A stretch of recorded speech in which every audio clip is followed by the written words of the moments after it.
नमस्कार मेरे प्रिय विद्यार्थियों, आप सभी का हमारे इस YouTube कक्षा में स्वागत है। तो देखिए बेटा, जो है आपकी बोर्ड परीक्षा की दृष्टि से ये महत्वपूर्ण कुछ प्रश्न हैं, इनको ज़रा ध्यान से देखते रहिए और पढ़ते रहिए।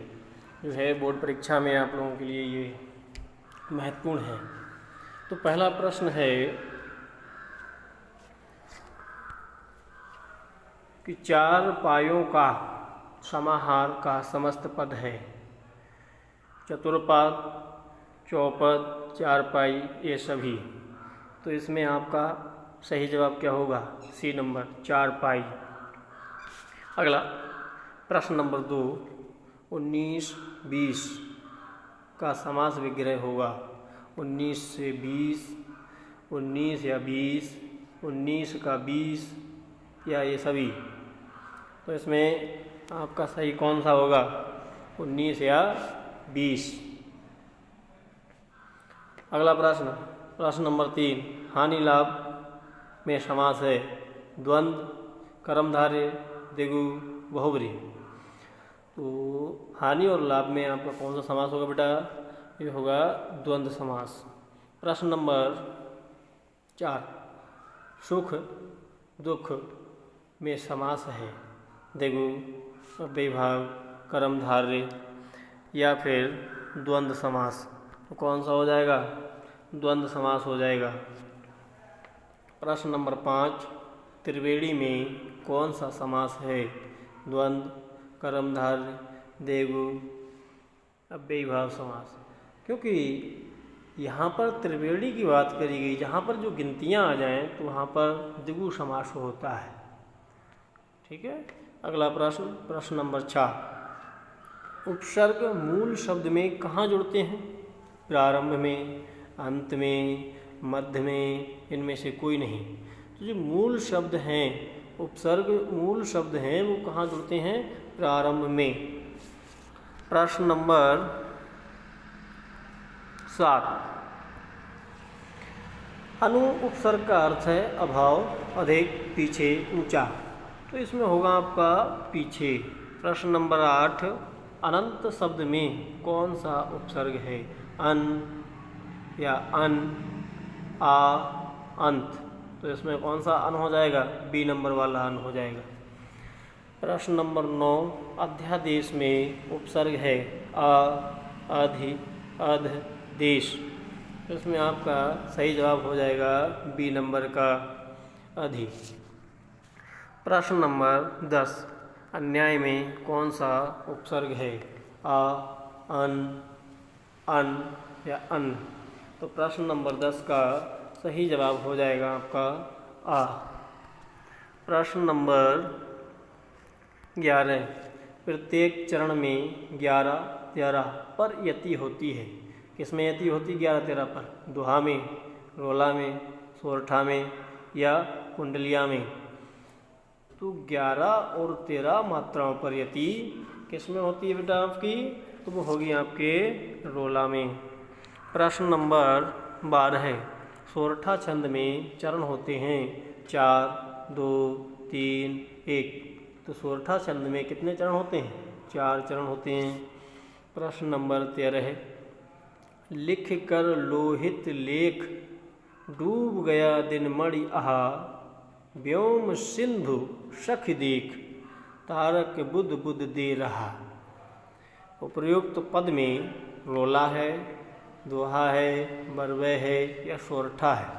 तो इसमें आपका क्या हो जाएगा? सोरठा। प्रश्न नंबर 14, रोला छंद में कुल कितने चरण होते हैं? 3, 2, 4, 5। तो रोला छंद में कुल कितने चरण होते हैं? 4 चरण होते हैं। प्रश्न नंबर 15, रोला छंद में प्रत्येक चरण में मात्राएं होती हैं 22, 24, 36, 12। कितनी होती हैं? 24 मात्राएं होती हैं रोला छंद में प्रत्येक चरण में। अगला प्रश्न, सोरठा छंद की प्रत्येक पंक्ति में कुल मात्राएं होती हैं। तो सोरठा छंद की प्रत्येक पंक्ति, बेटा ये कटा हुआ है थोड़ा, मैं लिख देता हूँ ऑप्शन में। जो आपका है सोरठा छंद में प्रत्येक पंक्ति में कुल मात्राएं होती हैं। तो ए नंबर में हो जाएगा आपका 16, बी नंबर में आपका हो जाएगा 24 और सी नंबर में आपका हो जाएगा 32 और डी में आपका हो जाएगा 64। तो आपकी जो है सोरठा छंद की प्रत्येक पंक्ति में कुल कितनी मात्राएं होती हैं? तो होती हैं 24। बी नंबर का आपका सही जवाब हो जाएगा।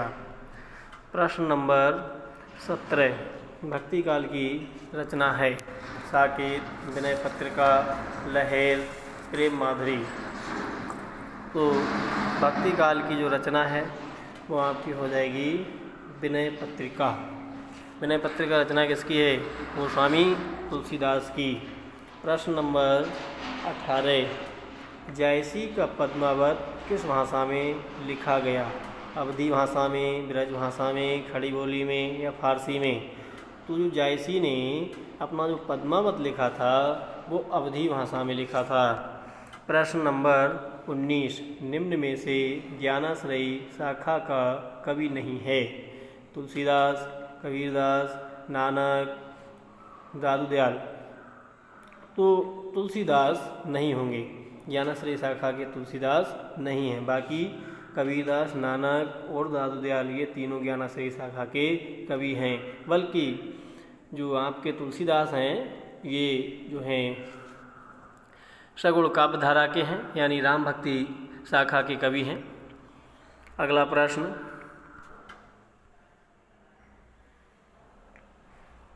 महादेवी वर्मा कवयित्री हैं? द्विवेदी युग की, प्रगतिवादी युग की या छायावादी युग की या प्रयोगवादी युग की? तो महादेवी वर्मा जो हैं वो छायावादी युग की कवयित्री हैं। प्रश्न नंबर 21 कामायनी महाकाव्य के रचनाकार कौन है? सुमित्रा नंदन पंत, निराला, जयशंकर प्रसाद, धर्मवीर भारती। तो कामायनी महाकाव्य बेटा किसने लिखा है? जयशंकर प्रसाद ने।